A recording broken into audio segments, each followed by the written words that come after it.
Terima kasih Anda masih bersama kami. Bagi Anda yang baru saja bergabung, kami hadirkan kembali 3 berita utama hari ini.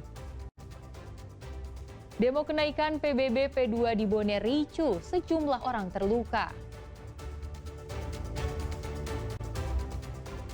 Gara-gara ditegur saat nonton film porno, seorang suami aniaya istrinya yang sedang hamil 8 bulan.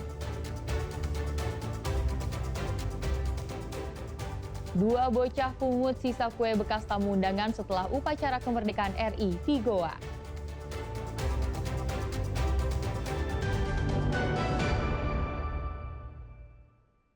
Usai bentrok unjuk rasa memanas, pemerintah Kabupaten Bone akhirnya menunda kenaikan tarif PBB P2 sebesar 65%. Sementara itu, unjuk rasa yang berlangsung hingga Selasa malam mengakibatkan sejumlah petugas terluka.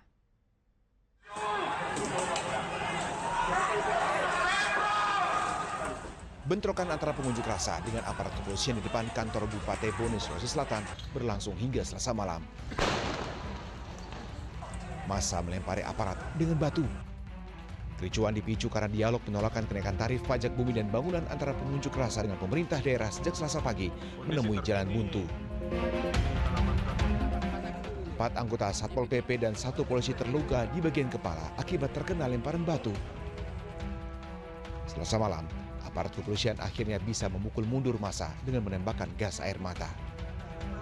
Pasca insiden, pemerintah Kabupaten Bone akhirnya menunda kenaikan tarif PBB P2 sebesar 65%. Bapak Bupati dan Bapak Bupati setelah kita mendapatkan arahan dari beliau, itu tadi penyampaian kesimpulannya bahwa kita tunda dan kita lakukan pengkajian secara total, dan bagi warga masyarakat telah melakukan pembayaran atau penyesuaian kembali. Pemerintah Kabupaten Bone berharap keputusan penundaan kenaikan pajak bumi dan bangunan pedesaan dan perkotaan atau PBB P2 bisa meredam protes warga. Pemerintah juga menegaskan isu kenaikan tarif PBB 300% yang berkembang di masyarakat adalah info yang menyesatkan. Muhammad Sardi melaporkan dari Kabupaten Bone, Sulawesi Selatan. Suami yang tega aniaya istri sirinya di saat sedang hamil 8 bulan di Maros ditangkap polisi. Penganiayaan dipicu masalah sepele. Pelaku kesal ditegur oleh istri karena menonton film porno. Pelarian Ade Mandala Putra berakhir sudah. Ia ditangkap di perumahan Karyango 2 Dusun Padaelo, Desa Tenri Kanggai, Kecamatan Mandai, Kabupaten Maros. Polisi masuk melalui jendela karena pintu rumah terkunci. Ade tak berkutik saat digerebek oleh polisi. Ade Mandala harus berurusan dengan hukum karena tega aniaya istri sirinya yang sedang hamil 8 bulan. Saat penangkapan di rumah tersangka, polisi turut menyita pisau dapur yang digunakan untuk mengancam korban. Penganiayaan yang dilakukan oleh tersangka terhadap korban dipicu hal sepele. Gara-gara tersangka tidak terima ditegur oleh istrinya saat menonton film porno. Teguran itu membuat tersangka tersulut emosi sehingga tega menganiaya istrinya. Keterangan pelaku yang dapat dijelaskan bahwa yang bersangkutan dibatasi dan dilarang untuk terlalu banyak menonton film-film asusila, sehingga yang bersangkutan merasa tidak menerima. Dengan spontanitas terlapor memukul korban. Benar, yang bersangkutan sementara hamil, korban sementara hamil sekitar estimasi 8 bulan. Penganiayaan membuat wajah korban luka lebam akibat pukulan. Tersangka dijerat pasal 351 ayat 1 Undang-Undang Hukum Pidana dengan ancaman 2 tahun 8 bulan penjara. Raisa Habu melaporkan dari Kabupaten Maros.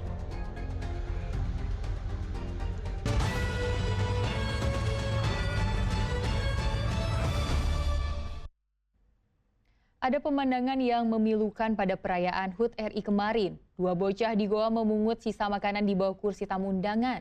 Kejadian itu kemudian mengetuk hati banyak orang sehingga kedua bocah itu mendapat bantuan perlengkapan sekolah dan sepeda.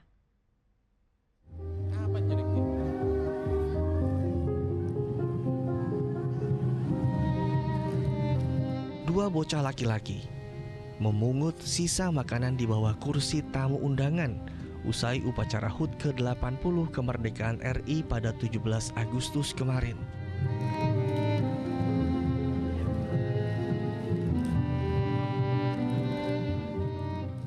Satu persatu kotak makanan dibuka.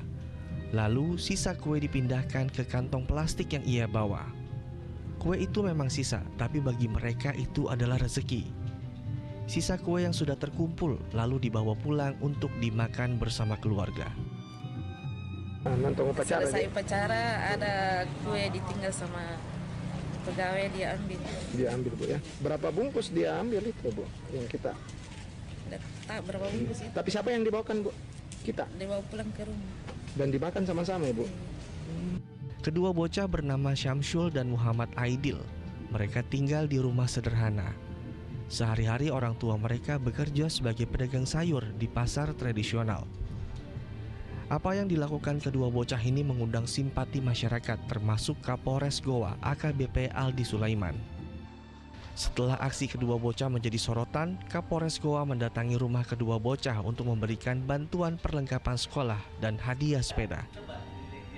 Kedua bocah juga diajak berkeliling Mapolres Goa dan diajak duduk di kursi kerja Kapolres Goa. Kemudian alhamdulillah kami juga menyiapkan dan memberikan 2 sepeda yang insya Allah sepeda tersebut bisa bermanfaat ketika mereka akan berangkat ke sekolah. Yang mungkin awalnya jalan kaki, sekarang bisa menggunakan sepeda. Syamsul dan Aidil tidak hanya mendapatkan perhatian luas dari masyarakat, tetapi juga bantuan untuk mendukung pendidikan mereka. Muhammad Sardi melaporkan dari Kabupaten Goa. Lomba balap motor dengan kecepatan tinggi mungkin sudah biasa. Tapi bagaimana ya jika balapan motor tetapi lajunya lambat? Itulah salah satu lomba unik yang digelar oleh warga Desa Bojo, Kabupaten Baru saat HUT ke-80 Kemerdekaan Republik Indonesia.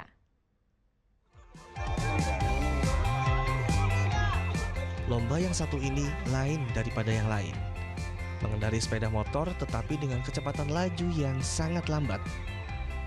Peserta harus melaju selambat mungkin sejauh 100 meter. Peserta tidak diperbolehkan menggunakan rem saat melaju, termasuk kaki menyentuh tanah. Bila kaki peserta menyentuh tanah, maka peserta dianggap gugur. Peserta yang memakan waktu paling lama menempuh jarak 100 meter tanpa kaki menyentuh tanah, dialah pemenangnya. Pada lomba motor lambat ini dibutuhkan keseimbangan badan. Kita ada lomba balap motor lambat ya, mengontrol masyarakat untuk lombanya itu motornya paling lambat.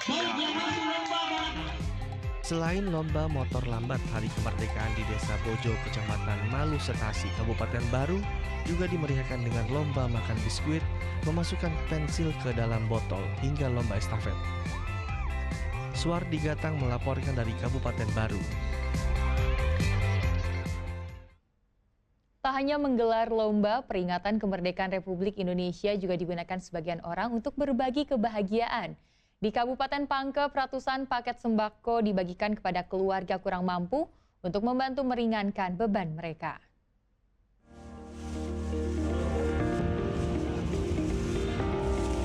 Sebanyak 100 paket sembako disiapkan. Ada beras, telur, minyak goreng, terigu lengkap dengan bendera merah putih. Ratusan paket sembako ini kemudian dibagikan kepada warga yang kurang mampu. Relawan menyisir perkampungan warga hingga ke pinggir kota di Kabupaten Pangkep.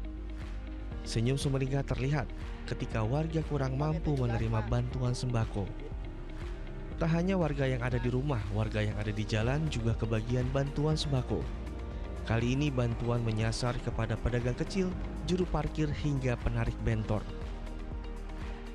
Itu melaksanakan pembagian paket sembako kepada para kaum duafa, juga para kepala-kepala keluarga yang lagi mencari nafkah.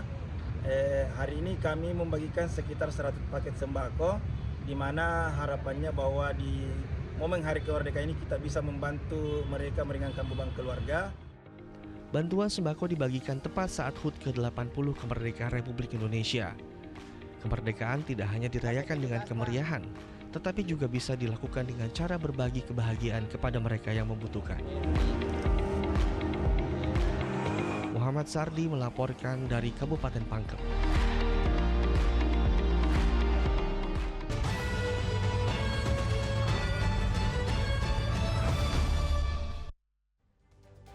Dan laporan tersebut mengakhiri berita Makassar hari ini. Jangan lupa pastikan Anda subscribe channel YouTube Peliputan 6 SCTV Daerah. Saya Tia Anissa berterima kasih atas perhatian dan kebersamaan Anda. Selamat beraktivitas dan sampai jumpa.